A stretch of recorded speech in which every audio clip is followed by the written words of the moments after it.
welcome to my YouTube channel. আজি আপোনালোকৰ কাৰণে লৈ আহিছো ডিটাৰমিনাৰ অৰ্থাৎ গ্ৰামাৰৰ এটা বহুত ইম্পৰ্টেন্ট টপিক যাক ডিটাৰমিনাৰ বুলি কোৱা হয় ঠিক আছে আৰু তাৰে আমি চাওঁচোন আহক কোনকেইটা ডিটাৰমিনাৰ ব্যৱহাৰ কৰা হয় তাৰ কিছুমান ইম্পৰ্টেন্ট ট্ৰিক্স আছে আৰু সেই ট্ৰিক্সসমূহ জানিলে আপোনালোকে একো ভালদৰে ইমান বিশদভাৱে মুখস্থ নকৰাকৈও সেই গ্ৰামাৰখিনি কৰিব পাৰিব আমি প্ৰথম চাওঁ এ ফিউ আৰু দা ফিউখিনি ব্যৱহাৰ ক'ত কৰা হয় সাধাৰণতে কোনো বস্তু বা বিষয়ক কম সংখ্যক বুজাবলৈ ফিউ আৰু দা ফিউটো ব্যৱহাৰ কৰা হয় যদি আমি চাওঁ ফিউ বা লিটিলটো কেনেকৈ ব্যৱহাৰ কৰা হয়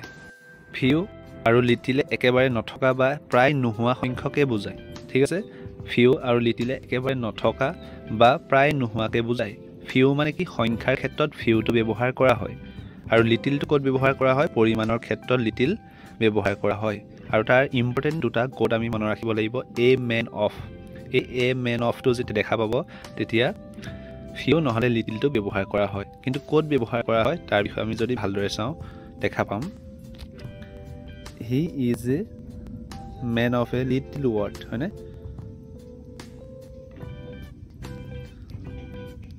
ইয়াত যদি আমি চাওঁ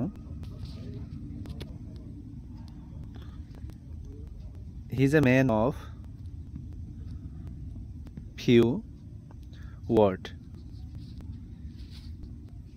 গতিকে যদি আমি দেখা পাওঁ he is a man of little ৱৰ্ডটো চাওকচোন ইয়াত এছটো নাই তেতিয়া আমি লিটিল ব্যৱহাৰ কৰিম কিন্তু he is a man of few words যদি এছটো লাগি থাকে তেতিয়া ফিউ ব্যৱহাৰ কৰিব পাৰোঁ কিন্তু পৰিমাণৰ ক্ষেত্ৰত ঠিক আছে য'ত এ মেন অফটো থাকিব আৰু তাৰপাছত আৰু এটা এক্সাম্পল চাওঁ our headmaster is a man of few তেতিয়া কি ব্যৱহাৰ কৰা হয় ফিউ ব্যৱহাৰ কৰা হয় আৰু ৱৰ্ডছ কাৰণ ৱৰ্ডটো পিছত এছ এটা লাগি আছে এ মেন অফটো আছে কিন্তু ৱৰ্ডছটোত কি লাগি আছে এছটো লাগি আছে আৰু সেই কাৰণে তাত ফিউটো ব্যৱহাৰ কৰা হ'ল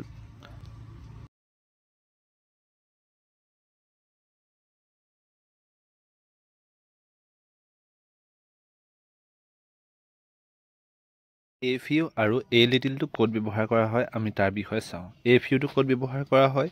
অলপ সংখ্যক বস্তু বা বিষয়ক বুজাবলৈ সংখ্যা থাকিলে এ ফিউটো ব্যৱহাৰ কৰা হয় অৰ্থাৎ সংখ্যাৰ ক্ষেত্ৰত এ ফিউটো ব্যৱহাৰ কৰা হয় আৰু পৰিমাণৰ ক্ষেত্ৰত এ লিটিল ব্যৱহাৰ কৰা হয় যদি পৰিমাণ বুজায় তেতিয়া পৰিমাণৰ ক্ষেত্ৰত এ লিটিল ব্যৱহাৰ কৰা হয় তাৰ কাৰণে আমি এক্সাম্পলখিনি চাব লাগিব বা তাৰ টেকনিকসমূহ কি আছে যদি বাক্যত এইকেইটা আপোনালোকে ধুনীয়াকৈ লিখি ল'ব যদি বাক্যত অনলি হোৱাইল জাষ্ট আৰু কি থাকে